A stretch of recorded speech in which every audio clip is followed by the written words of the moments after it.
Good evening, everyone. This is delicious Don Juan, the Texas treat, and you are listening to the Countdown City WrestleCast.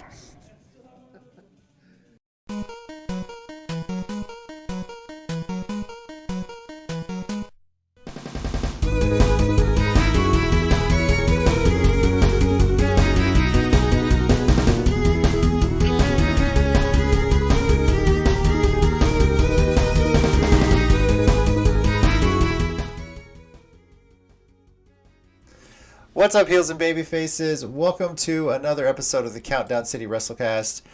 I'm your host, JC, joined this week by the ever fun-loving and laughing Tommy.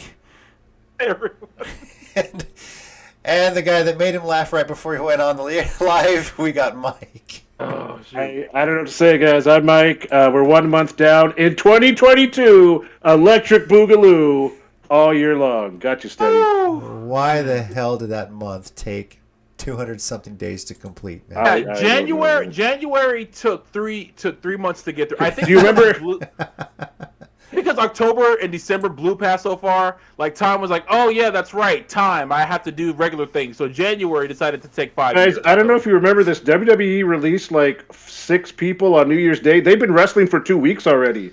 Their 90 days up was up like 2 weeks ago. Like, I don't know how this happened. It was up by January took so MLK Day. long, I believe you. Yeah. My God. Well, I will say that the month only seemed to get a little bit longer when you're watching the Royal Rumble. Now, we're gonna be talking all about it today. The good. Although, ironically, the men's were going at about every 30 seconds, so maybe. Yeah. We're gonna talk about the good, the bad, and the really bad about the WWE Royal Rumble. My gosh. And I'm sure if you watched it, you know what we're talking about. You've seen the reports that have come out since then. We'll discuss it all. And it might be worth it, guys, right now, really just to jump right into it. If you're watching this live, go ahead, share your thoughts, and let us know what you thought of the event as we go through.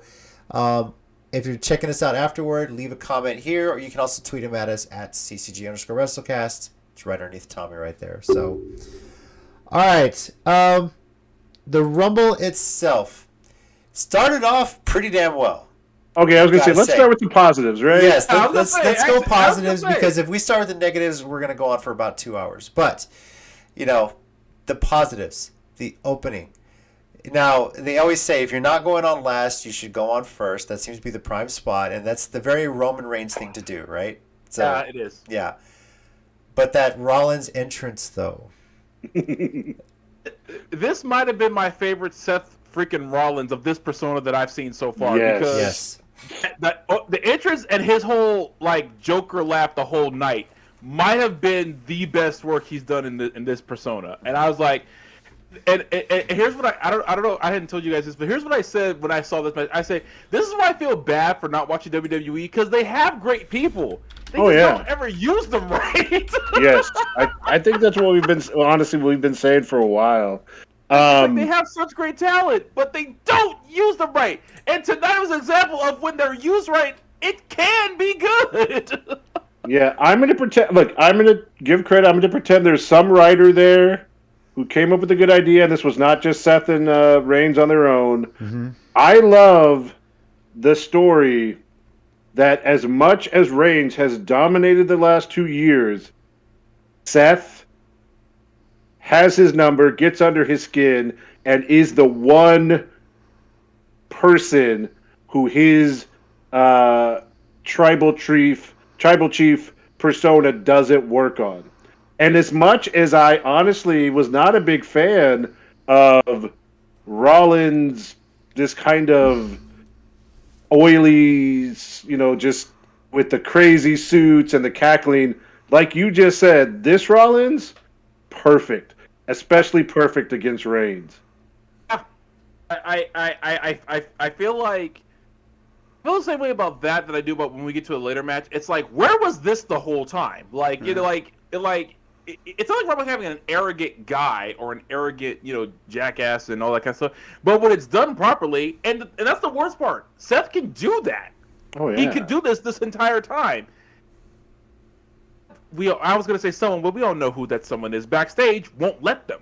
Just with Roman. It's like all this time we could have had this level of Roman Reigns, this Roman Reigns, and it took us like 8 years to get him.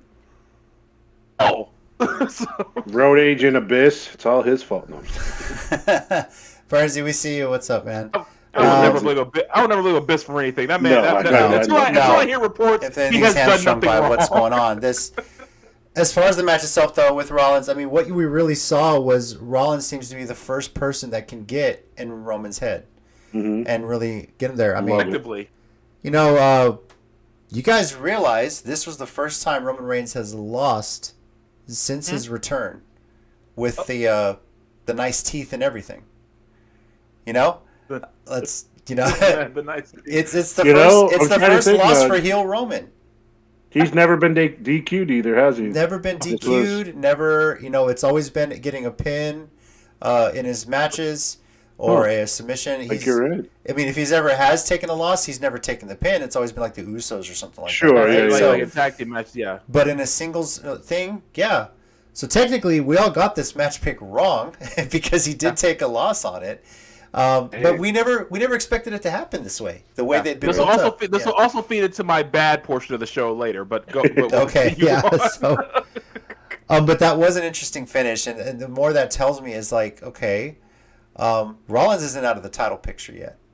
Now we know the Chamber's coming up. We don't know if SmackDown's going to be involved in that show because it is a Saturday pay-per-view in Saudi Arabia.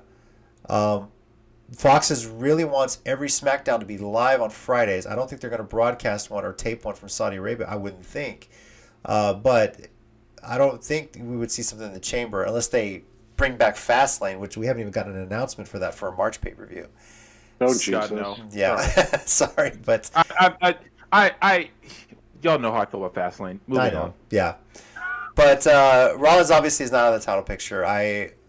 With what's going on later on in the show... Hey, Terry, what's up? Good to see you. With what's going on, I wouldn't be surprised if Rollins finds his way into a WrestleMania main event match against Roman Reigns when all is said and done. So that's just my thought. Yeah. I want to talk about the bad so bad because I have something that feeds into that, but I'm gonna wait. We'll get there. Before we get into the actual Rumble matches, let's just say Becky and Piper Niven pretty much went the way we wanted it to go, or who we expected it to go. Actually, wasn't bad. No. I would have given credit. And see, that's the thing. For the rest of the show, which I really did expect to be that impressive, I gotta say the undercard matches really weren't bad. Mm-hmm. Right. I think Becky was actually real giving, allowing, not allowing, but allowing. We'll call her Piper. To get in some offense and look. I mean, not get punked out, basically. Like, she looked strong at times. And it basically took not even a regular manhandle slam, right? It took an avalanche, if you will, one off the middle rope. Terry says, I hit the whole damn thing. I secretly wrote that show. I hope you wrote everything but the men's Royal Rumble. Because if you did, well, props to you. But, yeah, I mean... That kind of went the way you wanted it to go. Lashley Lesnar. I can't believe we were. Let's face it. It's not the first time Heyman has turned on Lesnar. That shocked me. It took a lot longer to get there this time. You mean Paul Big Show Heyman? I think he just turned on Roman again, like on Monday Night Raw, and Reigns isn't even on Raw. I don't know. It's been a weird story with that. Mm-hmm. Like, I like Paul Heyman. But I'm not sure if this was a long-term plan or they were just kind of going week by week, and now they're like, why don't you go back to Lesnar? I mean, to Reigns, because... You see, but that Freudian slip right there actually explains the problem. That's the funny part. You slipped, but actually it was like, for a second, I didn't even notice you did it, because it's like, that sounds about right. Like, I get when Brock first came back and they were doing, is he, whose side is he on, whatever, but I don't know, the actually going back and forth, but whatever, I don't know. Yeah. I also want to say, Lashley, I don't think we get enough credit. He no-sold Germans at the beginning of that match. Oh yeah. He got German and stood right up, and I was like, yes, thank you. I loved. I've been loving this Bobby Lashley. Like Yeah. I still think he could have done it with the Hurt Business. Don't know why that happened. But Speaking of big show turns, Because Vince thinks if you get more than 2 black people in a group, it's not the New Day, it's a gang. So literally explains the Nation of Domination. Yes, Anyway, exactly. but it's funny like, because it's true. it's like this was again. Where was this Lesnar all this time? I was like, wait, we could have had this Brock Lesnar all this time. See, this Brock Lesnar is fun. this is the match we wanted since Lashley showed up in WWE after his run in Impact. Like we were waiting for this. It didn't disappoint. I gotta be honest. It did not. actually thoroughly enjoyed this. Yeah. For the shortest match of the night, at just over 10 minutes, it was really entertaining. Was it really? Wow. Yeah, just barely over 10 minutes, 15 seconds. Here's what I gotta say about that, because being the guy who loves the technical wrestling and the Japanese style, I love a short match if it's done right, because that's what you expect. This is why I'm so sick of Goldberg match complaints. It's like you get what you paid for. You know what you're paying for when you see a Goldberg match. You can't be shocked anymore. I haven't tried to pay for a Goldberg match in a long time, to be fair. At least not on purpose. Fair enough. But my thing is that it's like for a Lesnar Lashley match, at no point did I expect a 20-minute classic. I just didn't. I realistically, the last time I expected a Brock Lesnar match to go past a kind of double-digit time mark was when he wrestled Kurt Angle on SmackDown and then the Iron Man match, and that's because they had to go over 60 minutes because the time said so. So anyway, but it's like for this one, it was the perfect amount of time, and I got what I wanted out of it. I wasn't that interested in a technical masterpiece. It wasn't Bryan Danielson or Zack Sabre Jr. in the ring. It was Brock Lesnar and Bobby Lashley. I expected them to hit each other repeatedly. Mm-hmm. That's what I got. For some matches, I know what I'm getting. I know we'll get to it later, but I think Lesnar spent more time in the ring on the Royal Rumble night than he did in the ring in 2021. You're probably entirely. I'm not even going to remotely laugh at that. I'm kidding. It's close. It's close. We'll get to that. I'll give you some stats on that. Like they're seconds off. It's close.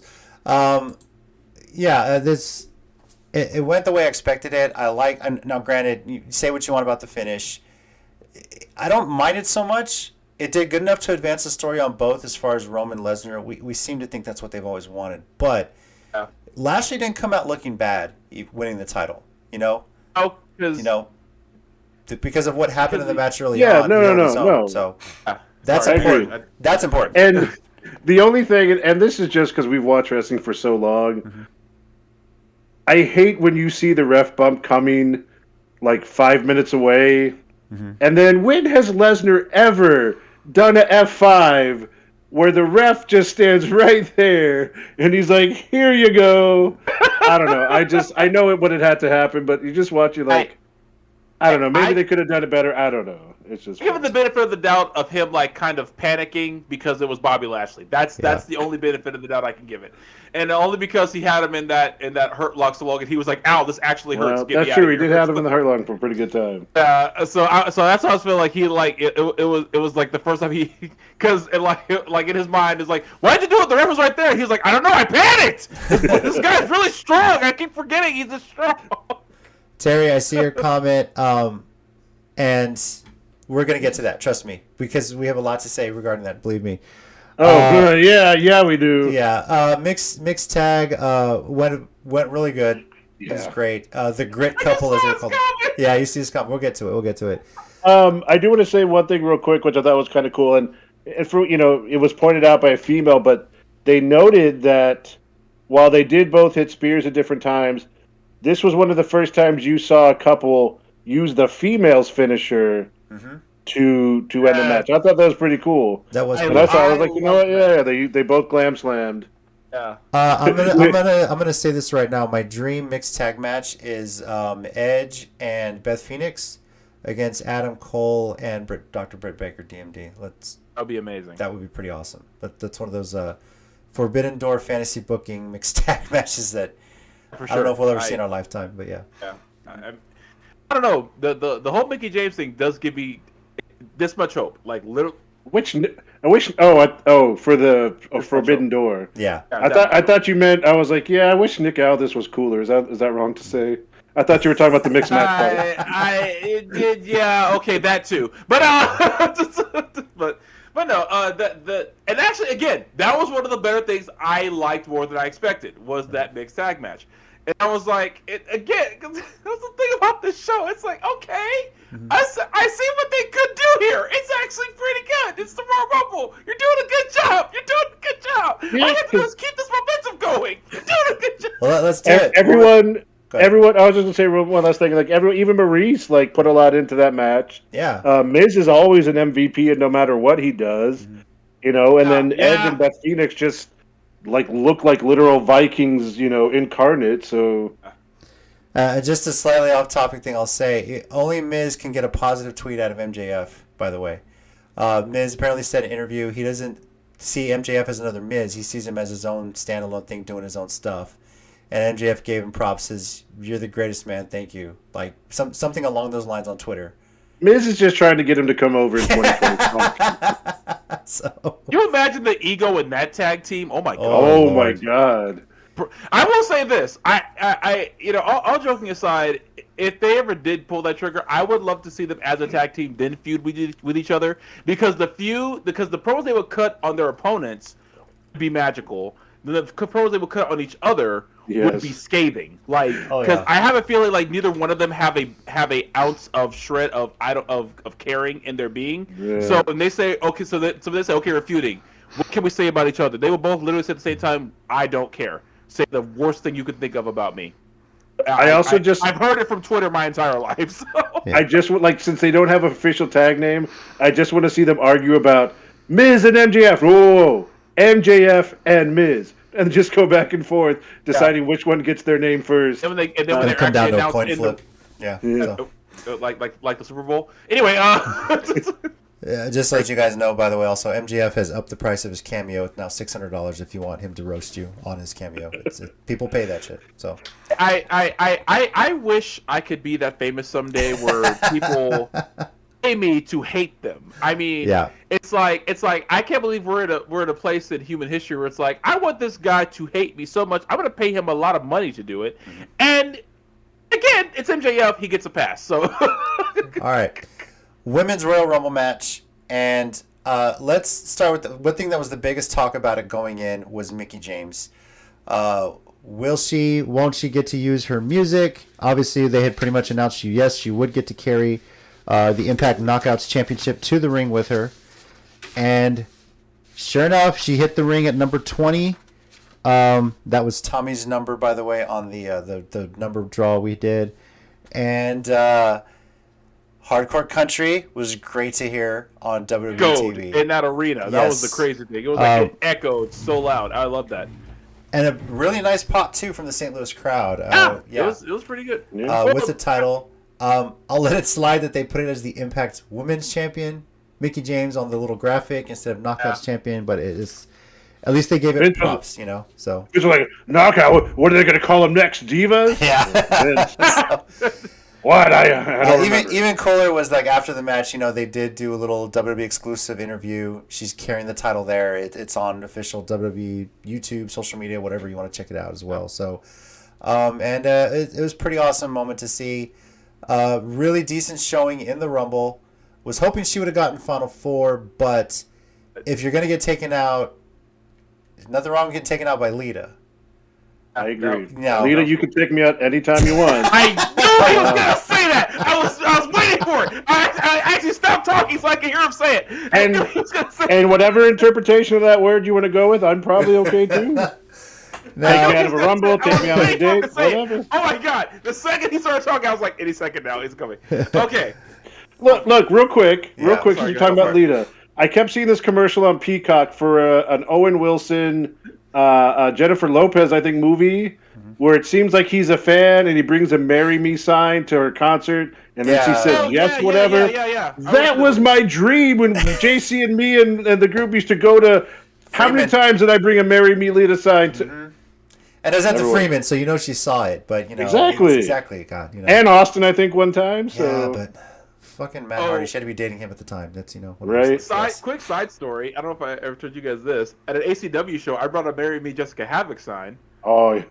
She signed, "I'll think about it." To this day, until I got married, was closest to a yes I'd ever got, and I remember us chanting, "It's not a no." Yeah, I think I do remember that. It's not a no. Yeah.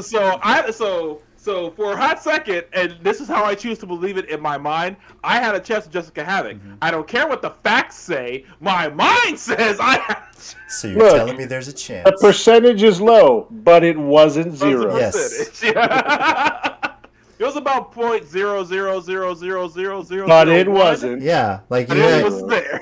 you had better odds of winning the lottery. Tommy never won the lottery, but he was pretty damn close to not getting a no from Jessica Havoc, right? There you go, and I'll take it. Yeah. To this day. Guys, Sami Callihan. what stands out to you the most from the Women's Royal Rumble? The fact that Ivory is 60. Yes. Wow. Well, that was Yes. definitely one thing. A friend of mine told me that yesterday, and I was like, "Shut up! No, she's not." And I looked it up, and she's 60. Yeah, maybe 60 days past her 35th birthday. Yeah, thank you, dude. It's like because the same friend who said because the group we're in, he said that someone put a picture of her from Glow when she was Glow back in those days, and I said she literally looks exactly the same. Yes. I am not even exaggerating. I'm not making this up. I'm not trying to be facetious. There was literally no difference in her face from how she looked back in Glow to today. Yeah. What is she made out of? Like, seriously. Some really good genetics, apparently. I think it was the first time that the Right to Censor song played and the crowd cheered. That was the first time. Yes. So technically, I think Stevie Richards won in a way, but that's like the first time that song's ever played and the crowd was happy to hear. That is probably the time spent cheering. I'm pretty sure it was the guy from Does Botchamania, but one of them was saying afterwards, they were like, "Does WWE realize they're exactly what Right to Center wanted WWE to become? That's what they are now." And I was like, "Oh, he's kind of right." Yeah. They are. Did the Parents Television Council win in the end? Who knows, right? I Who think knows? so. Yeah. I'm so glad that she came to the ring. All she did was talk all the way down. She was literally picked up and dropped right back outside the ring and kept talking as she was on the floor. I was like, Ivory is one of the best, and we did not appreciate her enough when we had her all the time, and I will stand by that statement. And I'm talking about me too. We did not appreciate her enough as fans. We really, as fans or as a company. So, yeah. I agree with you. Agreed, definitely. Mike, what stood out to you from the Women's Rumble? And it's just kind of in a comparison to the men's, I guess, but it's something that Tina actually mentioned while we were, chatting on the live stream stuff. For bringing all the people back, there were actually a lot of stories in the different little segments of the Rumble. She was talking about Summer Rae and Natty. Yes. The thing with Cameron and Sonya Deville and then Naomi. Like, it didn't feel like you never really got bored because there was always little things that were relevant, stories, things they drawed back, went back to, that kind of kept it going. And you never felt like there's just 6 guys in the ring right now punching each other because they're in the ring at the moment. Brie and Nikki, Nikki was actually more fun than I expected. Yeah, What's Nikki. He said Brie and Nikki was more fun than he expected. Well, yeah. Well, I mean, Tina did call this out too. They had teased on the podcast like when they were previously in the Rumble together, which was like what 2 years ago now, 3 years ago. I can't remember. 3 years ago. Yeah. Nikki eliminated Brie, and they were pretty close to the end. So Brie got to return the favor. It was something they had talked about on their podcast literally like the week before. Yeah. And then just before that, Nikki eliminated Lisa, thinking they were having a Team Bella reunion. Yeah. And Brie made that face like, can't believe you did that to her. So yeah, like she said, like they put actual stories and things to keep it going. Yeah, like throughout the whole thing. And to me, they had actual surprises. Like, that's kind of what I felt like was lacking in the men's. They had a couple, and I can't stress that word enough, but it's like the women's had actual unpredictability to it. And that's why I'll even forgive who won it, because the rest of the Rumble was actually pretty interesting. Yeah, I'll get to that in a second, too, but Or go ahead, JC, because I was gonna say what stood out to me, what I enjoyed the most was Nikki, almost a superhero, taking down Mighty Molly. okay, that's what I was going to talk about too. Because even as much as people have kind of crapped on the Nikki ASH character and what she was doing, the fact that they did that with Molly Holly was perfect. And Yes. That was I saw one the of one best meme things. that was like, "I'm going to tell my family this was, or my kids this was Endgame." Yes. And it's just I saw that. That was hilarious. I am Nikki Ash. Right? so like. Uh, Like you said, they just kept having things that never made they never slowed down. There was always just little things throughout that whole. Like we've named like 6 things already, just little things throughout the Rumble. Not to mention starting off with Sasha in, the Sailor Moon, which I'm sure Tommy yeah. was happy about, amongst others. Tina was as well. enjoyed Tina that. loved watching Sailor Moon. And I think they had two. It was reported also. Tina found this out. 2 women that were alternates that were potentially Right. could have been used were Oksana and Julian Hall. They Yeah. were sitting back as alternates if need be. So Um, I heard people talking about Oksana because apparently she had tweeted or Instagrammed a photo on the stage like the night before or something. Yeah. So, but people were like, if her music hits, would you recognize it? And I was probably like, not. nope. Uh, Unless they used Cesaro's old music when they used to come out together, but some he still comments. is called Antonio. Some comments. Jessica sending an emoji. What's up, Bernsey? When I heard she was 60, talk about Ivory, I was like, you have to be kidding me. That's pretty hilarious. Yeah. Agree. Now, as far as Ronda Rousey, I really think this would have hit so much better if it had not been reported that she could potentially be there like a week before. It's one of those it sucks that this probably was the plan. She said so much in interviews and on posts that this was her goal to get back postpartum, be able to get back in the Royal Rumble. But I think that would have been such a bigger deal had it not been spoiled on social media, on wrestling news sites. It would have hit more the fact that the whole ring stopped when they heard her music. Because let's think about it. She had a great career thus far in WWE. Her only loss being the main event at WrestleMania. So, And yeah, and that's my feeling. Like long-term picture, I'm not too upset about it because I know, assuming she's going to be like she was before, she's going to be here every week for if she's on a year contract, whatever. Like she's going to be a regular part of the show going forward. Yes. And so I'm not too upset about that. I guess just for me, I kind of miss where the Rumble was, like where that kind of similar to Money in the Bank or the IC title, where it's that thing that helps you elevate to that next level. And while it's cool to see Rousey back, we've talked about it, but just like ignoring all the women WWE released, which is why you had to bring back all these, older times and legends like Summer Rae. Yeah. There's people like Liv who have been ready for a next level push, and they just kind of keep her right there at the edge. Doudrop had a good showing. I think it'd be better for her if they, gave her real name, but that's the only thing, the little thing that kind of bugs me. Like, I'm not really upset with Ronda because I know now she's going to be there and she's going to be part of the show and she'll be a regular moving forward. But, I just felt like there were some that could have used a push. And apparently the reports are still they don't know who now they think it's going to be Charlotte and Ronda at Mania, and Becky's match is unsure at the moment. But that's that's. You think they would do another triple threat, winner take all? It's a risk. I don't know. It's a risk. You got 2 nights to work with, but yeah, I mean. Yeah, Yeah. I mean just to do the exact same thing. I know they're slightly different places now. Go ahead, Tommy. I will play devil's advocate this one time. Because it's been a couple of years since they last did it. I know we've made this complaint before about WWE repeating matches, but I would allow it this time because it's been a couple of years, and besides, like what we've said before is like it's not bad to have a rematch. It's bad to do it like back to back. The fact that this isn't I would actually be okay with it this year, and it would actually kind of be a series of different roles for everyone, because I think Charlotte comes off as somewhat a little bit more stoic nowadays, as opposed to how she usually is. Ronda has more something to prove, and Becky is more knowing she's top 2. She's kind of like where Charlotte was at that point, you know.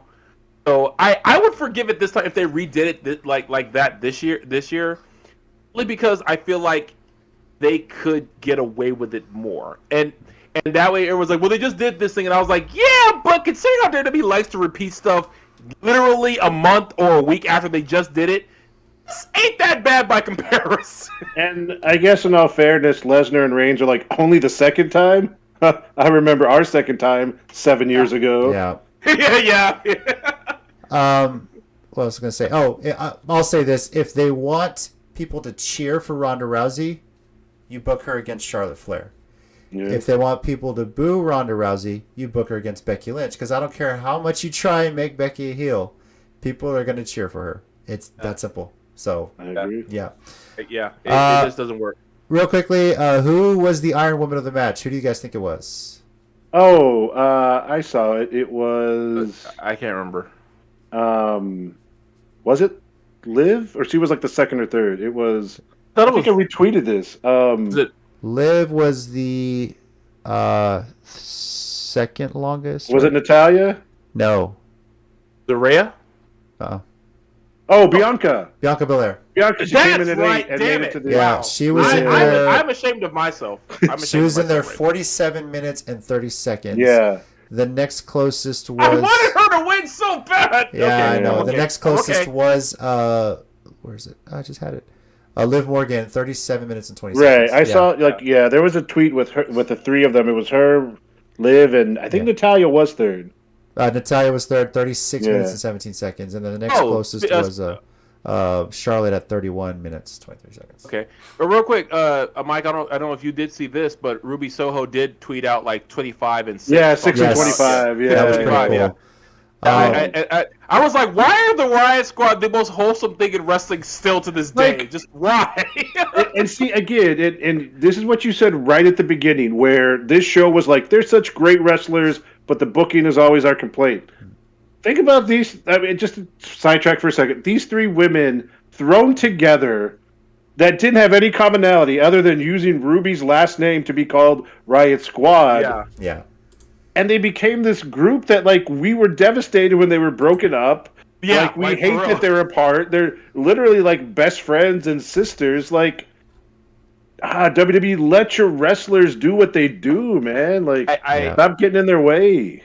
feel like that's been the problem. It's like they're trying to force this when like stars could happen organically. Like there is no reason that the Riot Squad should not have been like the top of their tag team and women's tag and singles division. Mm-hmm. Like still to this day, because they were just so entertaining, and that chemistry with people getting along translates on screen. That's why I feel like so many tag teams work. It's like it's not just the fact that they're tag teams; it's the fact that their backstage or real life chemistry works just as well as their on-screen chemistry. And the Riot Squad had that, but you know, what do I know?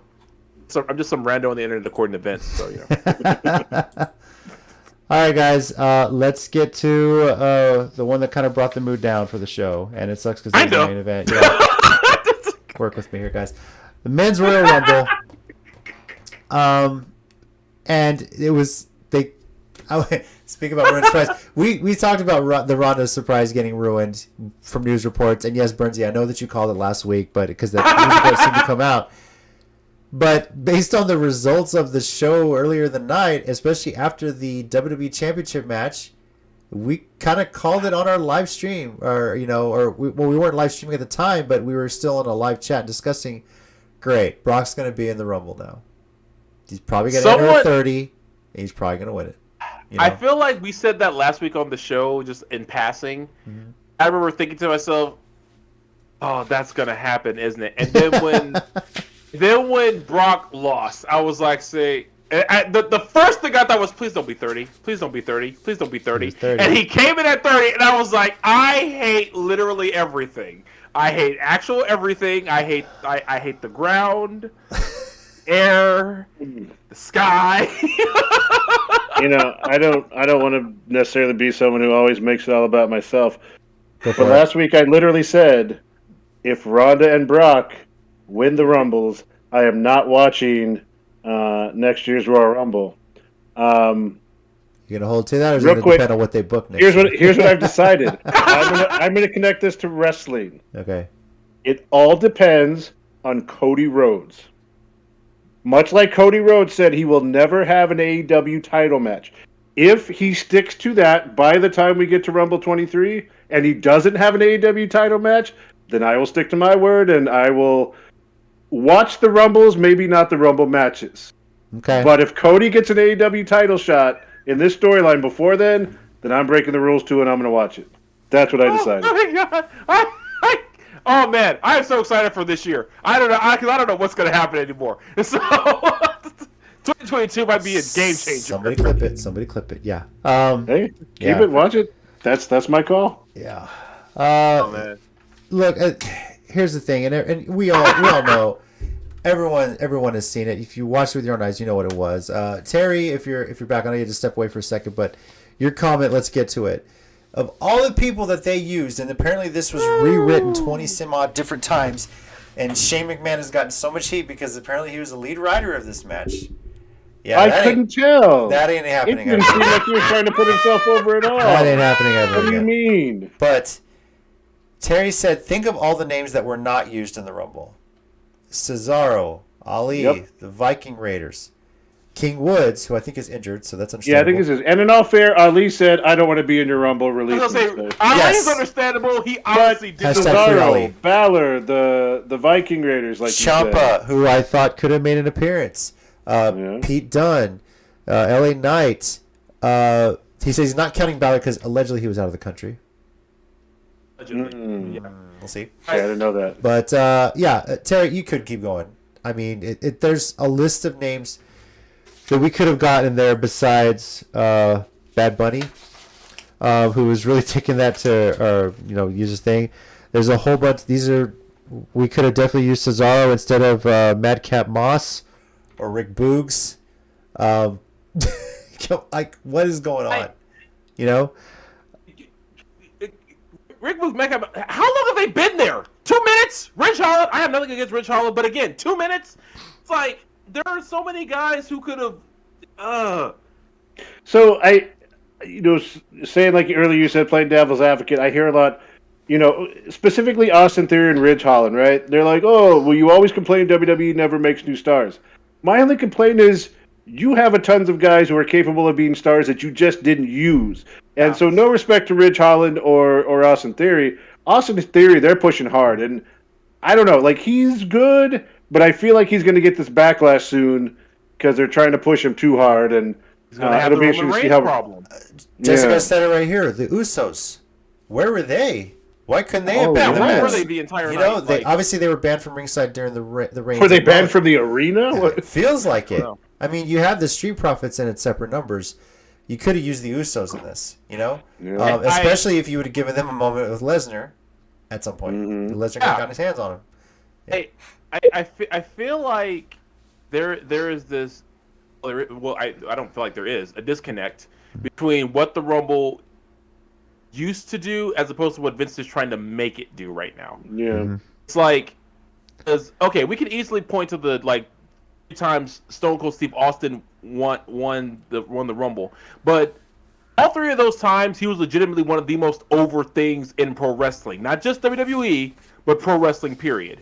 Right. And let's face it, his last one was him, like, the big celebration of him coming back from a year off, especially from his neck injury. So that's what that was. But I mean, the time Brock won it the first time, that's because he was the guy coming up. Absolute, no question about it. When Brock won in 2003, he was the guy coming up. He had beat Rock, Undertaker. He had been screwed by Paul Heyman and Big Show at Survivor Series, and that story was just printing money right now. You could have so many other people won this Rumble, and Brock Lesnar still face Roman Reigns at WrestleMania. Exactly. This My ultimate point that I will always bring up is when Mick Foley lost to Triple H at Royal Rumble 2000 in the street fight, he did not show up in the Rumble later to get a rematch. They worked it in as a storyline later because that's how storylines work. You need to win that match. Even imagine something like this, right? Let's say Big E, right? Big E wins the Rumble. Monday night, you're backstage, right? Brock walks up to him. Look, I want Reigns. I don't know who you're going to choose for your championship. If you choose Reigns, it's going to be the three of us. Just let you know. And Big E's kind of like, it's Brock. He's respectful, not scared, not cowardly. Yeah. Just like, you know what? It's okay because I want, Lashley again, anyways. Yeah. Right? Something as simple as that. And then Brock's like, I don't care what I have to do. I'm getting Reigns. I'm just telling the entire WWE. And then make that part of the storyline where Reigns is trying to prevent Brock from getting that title match. Maybe he interferes at Elimination Chamber or whatever they do to make the contender for the Universal title. There's a lot of different ways you could have gone to that and make it entertaining. I just feel like that's where the lack of effort comes in. It's like at this point, this Brock Lesnar, yes, he's fun. We can work with this. Yeah. But not unnecessarily. He didn't need to win the Rumble. He didn't need to be in it at all. No, it was not something he needed. I mean, okay, let's look at the 29 other names that were in this Rumble. Shit, AJ Styles never won this damn thing. How great would it have been if he was number 1 and won it all? Nakamura got eliminated so early. Who? Nakamura, yeah. Nakamura, He was the second one out. I'm still sad. Yeah. Okay. And another small thing about the end of it, because we called this too once we realized who was going to be in there. I don't think he needed to get back on McIntyre, right? No, yeah, I understand. Yeah. McIntyre got over him when he was a huge heel. That made no sense. So in a sense, in the storyline, Lesnar deserves that. Lesnar doesn't need to get that back on McIntyre because McIntyre is still a face. I get the symmetry of it just from what happened, but I don't think that's good storytelling because now I don't know, not that you're burying McIntyre, but you've kind of dropped his character since his big run, and then you tried to make him a usual WWE face, and everyone lost interest. I don't think that's what you needed for McIntyre's case, because he's kind of lost going forward too. It's almost like the curse of every foreign-born WWE superstar. They get a big title run, and then as soon as they lose it, you're back to the mid-card, buddy. Sorry. Well, yeah, you're not wrong. Think about that. Yeah. Sheamus, McIntyre, I can go on. Jinder Mahal, think about that. We'll give him a good run temporarily. Finn Balor, technically. Finn Balor, although his was an injury, but still, yeah, you're kind of on the right track. He's never. But he didn't come right back into the title picture either. So. No, he didn't, and the Drew McIntyre one too is you almost wonder if he would have dropped the title sooner had it not been for the pandemic. Yeah. And it sucks because his title run never really got to be enjoyed by crowds. So, unfortunately, I would say yes. He probably would have dropped it sooner. Actually. Yeah. Hell, Kevin Owens, this guy re-signed when there were a lot of heavy rumors he was going to go join Mount Rushmore in AEW. And who threw him out? Let me see who did throw him out. Shane McMahon. Yep. Yeah. The guy this whole damn thing. I can't help but ask this. Why the hell was he even in it in the first place? He wrote the fucking thing. It's so stupid. Here's what I don't understand. Go ahead. Everyone loved Shane when he was younger because he wasn't a wrestler. He was Vince's son, but he would get into these crazy matches. He didn't really have wrestling technique. He would just do crazy things. At some point, he would jump off something big, do a big spot, and everyone loved it. Now he's older, less athletic, and in these last few years, he's decided that now he needs to be like a top WWE wrestler, and we have to believe that he's standing up to Kevin Owens and Big E and probably Brock Lesnar, and I'm just like, what? Like, at least when you were younger, you were crazy and you would do stuff. So, like, maybe you would jump on Brock with a steel chair from the top of the Raw Titantron or something to try and take him out. Now you're just like, look at my punches. I'm going to punch Brock. Like, get out. Come on, man. It sucks. I don't know. Yeah, You're right. I love the report that came out that the plans were changed for the Rumble about 20 times, because I said, well, that was evident. It's like to me, it's like any movie that goes through producer after producer, director after director, studio after studio, and it's like, well, why did the movie suck? Really? That's the question you're asking? It had like 45 people trying to fix it. It was never going to work, clearly. So. Not at all. Just real quick, do you think in those 20 rewrites, one of them, Shane was like, and then I throw Brock Lesnar over the top rope and I win. And Vince was like, what? Nothing, Dad. We're done. We got it. He snuck that in the script. He snuck it into the script like it's like real fine print after his dad approved it or something like that, right? So. And then I threw Brock Lesnar out. And he's like, what? Let's just ask the question. Was this the worst not just men's, but Royal Rumble of all time? The match? Yeah. Not the show, but the match itself. I mean, in the modern era, I want to say yes. Mm-hmm. Like, it's hard to talk about some of the old Rumbles because outside of 92, they didn't necessarily have title shots on the line or the title in any way, you know? Yeah. And the older ones kind of had the excuse of not being the big deal that they are now. Right. So they were fun. And Hogan won a couple of the, not the very first one, but, you know, in his early reign. And I think even back then, they would put the champion in them because it wasn't... There was a title shot. It was just for fun, really, right? Yeah, it was just like it didn't become a title shot until like years down the road. Yeah. Yeah. So it wasn't associated with WrestleMania until for like a long time. Yeah. Well, so of the modern era, I kind of think I don't want to say it right away, but it's got to be in the top 5 of worst ones ever. Honestly, if it's not the worst, it's got to be up there. From other than maybe the 2015 Reigns win in Philadelphia, where Ray came out 30 and the fans just crapped on it, and they crapped on The Rock and crapped on everybody. Yeah. So but not even The Rock could save that one, right? So yeah. See, that one and the other worst one was when Batista won, but Batista admitted to me he shouldn't have won that one. So no. I give it. No. All right. So as far as how we did on the show and picks wise, Tina did make her picks before we actually started the show, the live reactions that night, and she did go 1-5. Took some chances there. The rest of us all went 3-3. You know, I mean. We had some similar picks. 50-50 booking, am I right, WWE? That is typical WWE, right? So, yeah. All right, well, on to our WrestleCast ratings, 0 to 5, 5 being WrestleMania 17, 0 being December to Dismember. Now, guys, just a reminder, you are rating the entire pay-per-view, not just the men's Royal Rumble match. I know that's an easy 0, but I want to remind you guys of that, so... Let me start this off by saying... this was a solid 4.5 until that men's Royal Rumble. That knocked it down to a 3.5 for me. You know, I feel like I could go lower, but I don't want to take away from what the rest of the show was. The other matches were great. Roman versus Seth opened the show, and it was the match of the night, in my opinion. And the women's Rumble...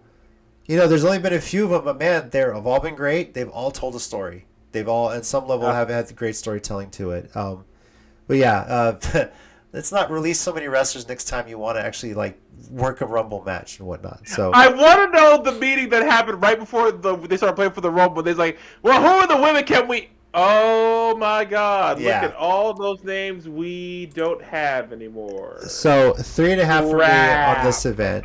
Yeah. Mike, what is your rating for the Royal Rumble? This was so horrible. I want to give you a 0, but I can't. So I'll give you a what? No, I'm just kidding. I don't know if anybody knows that reference. I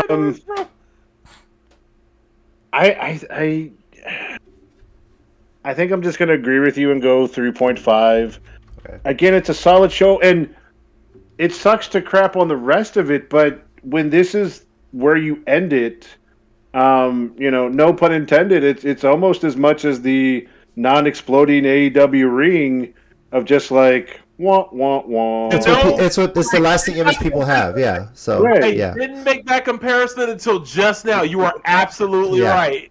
That's And again, that first match with Reigns and Rollins was awesome. You know, the women kept us entertained throughout the whole thing.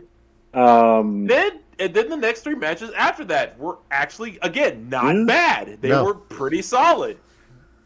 And I hate crapping on the men's Rumble because I feel for the guys who were in it. You know? Yeah. Tommy, what's your rating? Honestly, I can't believe I'm being harsher than y'all. I'm giving it a 3, and that's me being nice. I honestly was thinking either 2 or 2.5 for the longest, but I decided I'm going to be nice, and this is me being nice and giving it a 3 because the men's Rumble so disappointed me. I was gutted. I was like, you know what? Honestly, okay. Even with the Reigns and Batista win a few years back of their Rumbles, I still enjoyed the Rumble. This one itself, I was struggling to have fun watching this, and that's the first time in my life I've ever said I was struggling to have fun at least watching the Rumble. Remember, even that Rumble.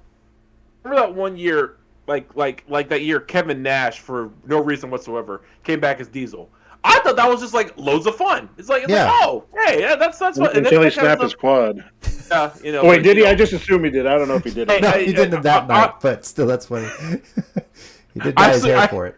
Yeah. I assume he does that when he puts on his wrestling gear and sneezes too hard. Yeah. I apologize. I take that joke back. I'm sorry, Kevin. Please never hit me because I'm pretty sure I wouldn't get up. I'm positive I wouldn't get up. I'm pretty sure you can't powerbomb me now. You've gotten older. Yeah. I'm pretty big. But just don't big show me. Oh, never mind. Yeah. Fair enough. But it's like I was just struggling to enjoy it. I feel like that really brought it down for me. It's like, oh man, if I can't have fun watching the Royal Rumble, man, I don't know if man. Yeah. It's hard to watch. So yeah, so 3 for me. Bernsey gave it 3.5 as well. But Jessica says, I agree, the first match was great. Sucks when you can guess the outcome and results sometimes. Sometimes maybe, but in WWE it feels like it's all the time, especially with their major events, you know? I feel like even when we got our picks wrong, we were still right because we knew what was going to happen. Yeah. We didn't pick what we were going to pick. And like the only predictable, maybe the most predictable outcome we could have had AEW-wise was Hangman Page finally winning the title when he did, right? So I was like, that was literally the only thing that we knew was coming for which we spent an entire show saying, make sure it happens. Yes, exactly. Don't screw it up. So I mean, they set that up perfectly. I feel like of all of Full Gear, if that would have been the only match we got right, that has still been okay with us. Yeah. Overall rating 3.33 for you math people out there. 3.3 repeating. Yeah, 3 exactly. So, obviously, already a bad start, WWE. That's your worst pay-per-view of the year. I didn't even watch day one, but I feel like this is worse than that. Guess we can call this Royal Rumble 33 1/3. Yeah. Nice. Well done, sir. Well done. A little bit of quick hits on the wrestling news front. Jeff Hardy, some news has come out about pertaining to his release. As you know, he was at a house show. I think it was in the Valley. And for whatever reason, he left the ring area in the middle of a match and just went to the back.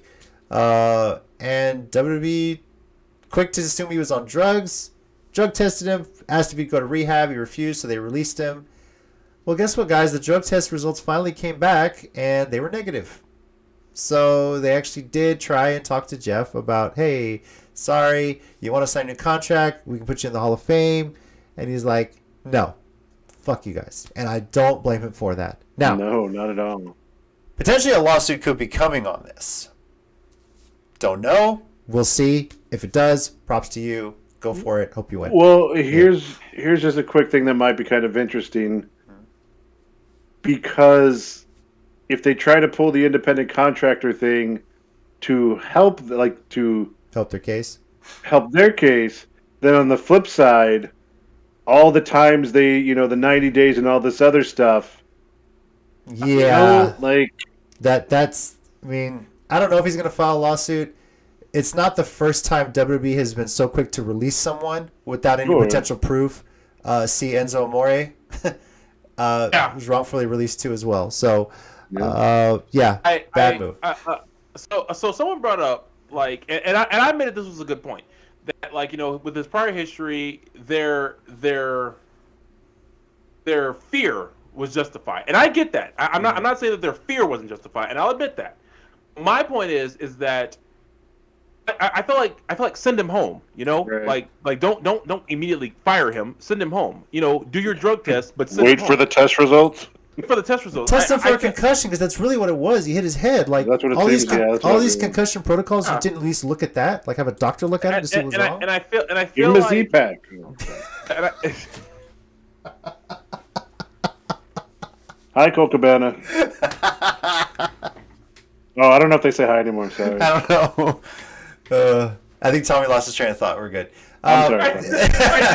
I did. I'm good. Another bit of news Oh, topic. We want to send some well wishes to Leo Rush. Very dangerous scenario. I think it was in PWG. It was for the Battle of Los Angeles, which, by the way, Yeah. Daniel Garcia won. So Look, guys, if you're attending a show, don't be throwing shit in the ring unless they tell you, hey, throw a fucking chair in here or something. Don't be a or moron. streamers Or are streamers or okay. something. at the beginning of the match, like But- not during it. Apparently, I think he was taking a move from somebody. There was a drink that was thrown in the ring. What I read was Buddy Matthews was doing the stomp like Rollins does. Yes. I forget who did it before him, but anyway, he's going for the stomp. Apparently, Buddy slipped. He landed on Leo awkwardly, and that dislocated his shoulder, I think. Yes. Or dislocated something. So, and what the report was, it was he slipped on a drink that was thrown from the crowd. Guys, this is why you don't throw stuff in the ring. Just please. And- This is also why people say wrestling is dangerous, Yeah. because it is. People who still don't believe that, I don't know why you think that still, but whatever. Also- Go ahead, Mike. Sorry. Good. I'm sorry. I was just going to add. Also, on top of that, Leo Rush has claimed that he was getting a lot of racist remarks and stuff shouted at him before, and even I guess during while they were tending to him. That needs to stop. It needs to stop. yeah. The guy has had the worst luck. Yeah, he told a little seriously. bit of his backstory when he was on the challenge, Challenge 36. So, come on. I hope he gets healthy. I hope he gets a contract. I hope he keeps going. Yeah. So. This is my thing. People who are and this I will give some people is like they're tired of him. In some ways, how they feel sabotaging his own career, like, you know, starts and stops, saying things he shouldn't, blah blah blah. And I get that. That can be kind of frustrating, especially if you're a fan of his. However, also real life does happen. Injuries happen. People get frustrated, which is why social media isn't always the best thing in the world to have, especially when you're angry. I can attest to that. There are probably plenty of times I shouldn't have been on Twitter, Facebook, whatever, what have you, and said things I shouldn't. No one cares what I say, so it doesn't matter. So, but in Leo's case, he's in the public eye. It means a lot more. At the same time, that doesn't mean when the guy is legitimately going through some crap, like an injury from a thrown drink, you know, doesn't mean, you know, it's okay. Because like I saw a lot of like people were like saying, you know, like, oh, he's injured, blah, whatever. But no, it's a legitimate injury. He's actually hurt. It's documented what happened. This is not a he's tired of going to retire thing. This is a hey. People were jerks at a wrestling show. Caused another wrestler to injure me, and now Buddy Matthews probably feels like crap because that happened while he was wrestling him. Yeah. So, which now not only sucks for, you know, it sucks for wrestling fans of PWG because probably the ones who didn't do anything wrong will have to suffer for this. It sucks for Buddy Matthews who probably feels guilty on some level because he, you know, didn't do a different, you know, didn't land right or whatever, what have you.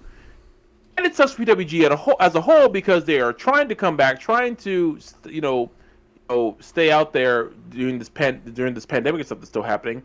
Fans do that. This is just like what happened to me when AEW went back on the road. The first show they do on the road, some jackass tries to fight Chris Jericho. Or when WWE goes back on the road, some jackass tries to jump Seth Rollins. This is why we can't have nice things. That's like this should have been my 1 minute warning, by the way. We can count it as that if you want. Go for yeah. it. Yeah. You know, this is my 1 minute warning. This, you know what? Just count it as my 1 minute warning. Go for it. Clock's This is why going we can't now. have nice things. Because jackass fans doing jackass things. Wrestling is a sport, performance, art, drama thing, whatever you want to call it. Fine, call it whatever you want to call it. This is still people putting themselves in dangerous spots, with lives on the line in several ways. If you don't believe people can either be grievously injured or die from this, look up the following names: Plum Mariko, Hayabusa, Sid Vicious. Why he had to stop wrestling. I advise you if you're going to watch those. Yeah, especially if you're going to watch Sid and Hayabusa, I hope you have a strong stomach before you watch those matches. I advise just reading what happened as opposed to watching it if you're not ready. But this is serious stuff. It's very dangerous. Pouring drinks, attacking wrestlers. Do you think this is real or fake? I don't care. You're still athletic people who train for this. Some of them have martial arts backgrounds. I would love for some idiot to try to jump low key, like or Daniel Garcia for that matter. They would legitimately F these guys up. I wish someone would try to jump Shinsuke Nakamura. He'll probably legitimately knock somebody out. One punch, one kick, it's over. Yep. But this is why I love and hate wrestling fans. I love wrestling.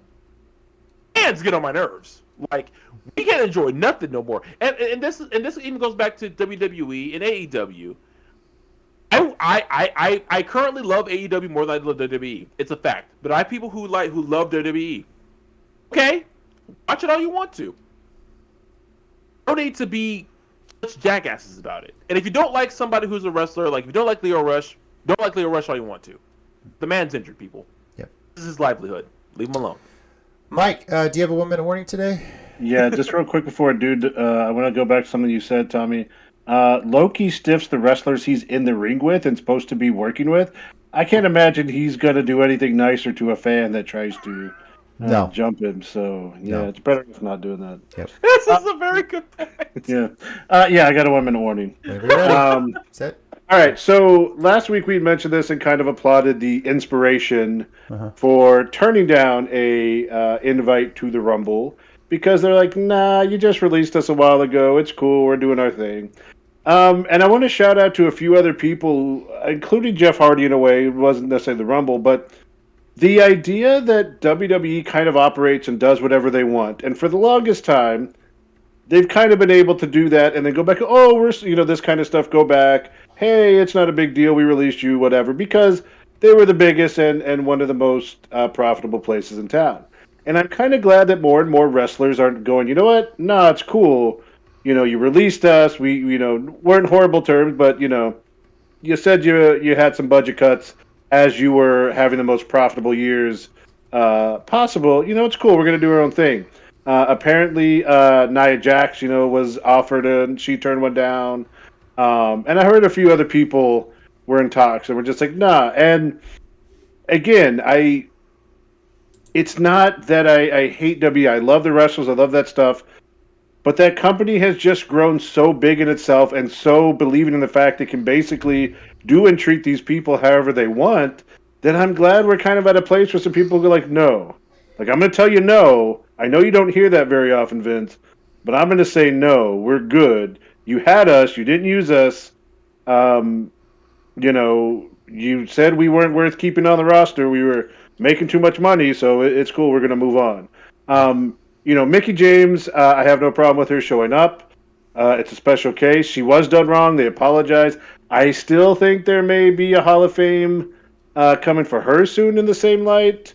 So we'll see how that goes. And she has a long history, in the WWE.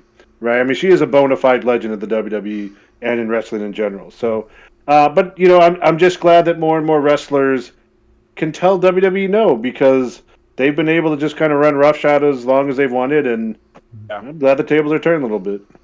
Bernsey says, "Remember these wise words, Tommy. You can't fix stupid." So always tells me that whenever I'm complaining about stuff like this, and he'll always say you can't fix. Yeah. He'll always send me the meme of what's his name who says that you can't fix stupid. I appreciate it every time. I think it was Bill Engvall or something like that.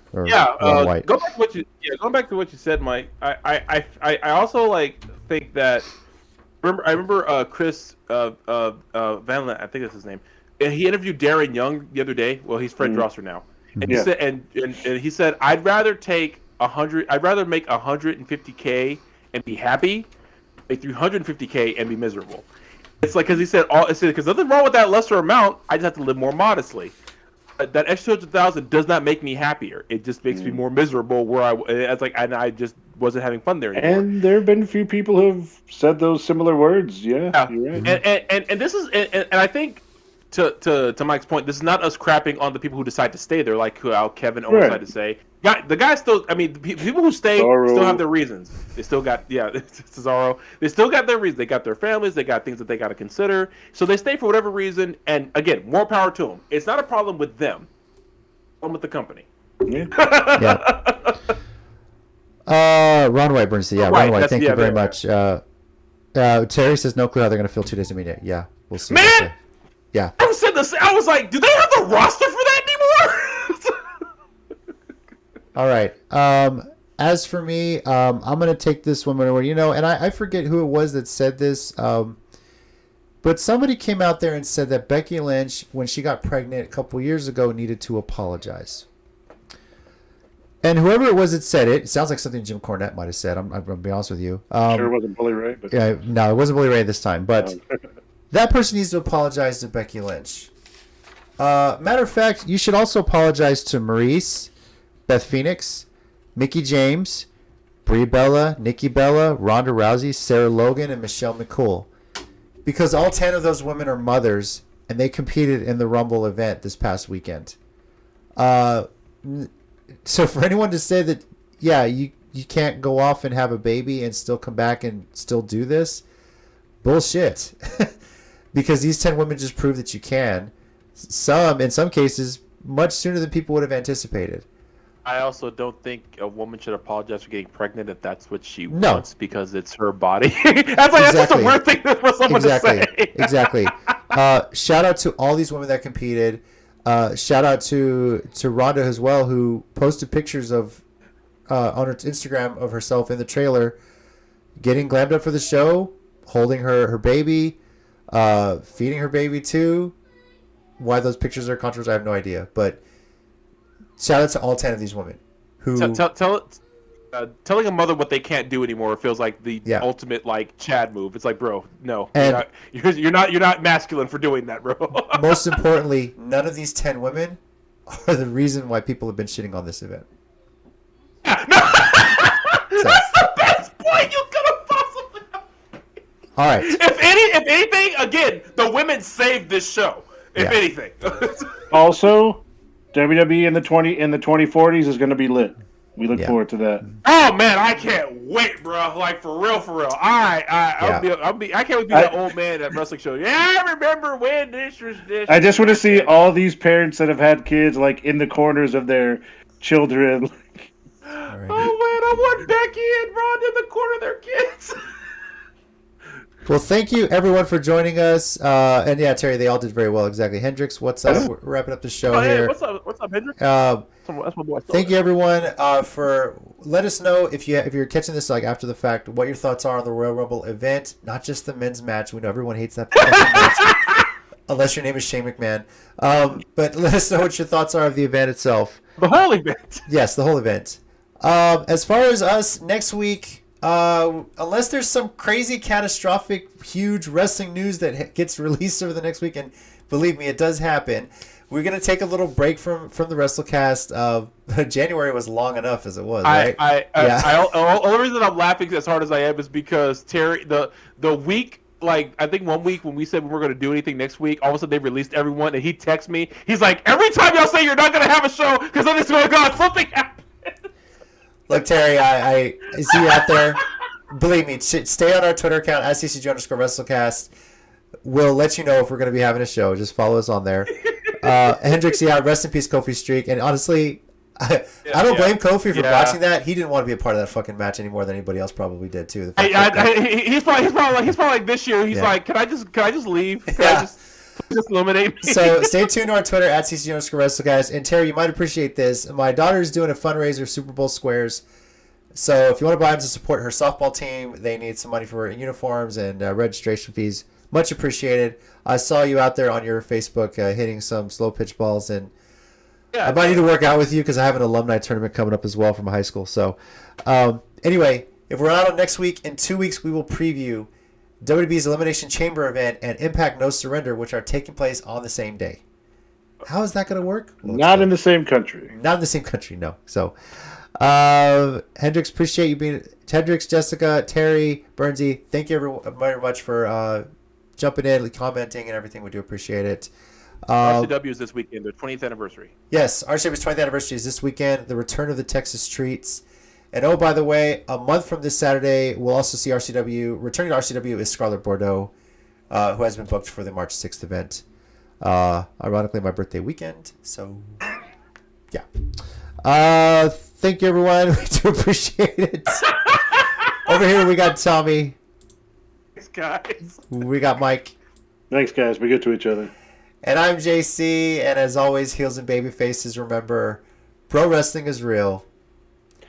People are fake.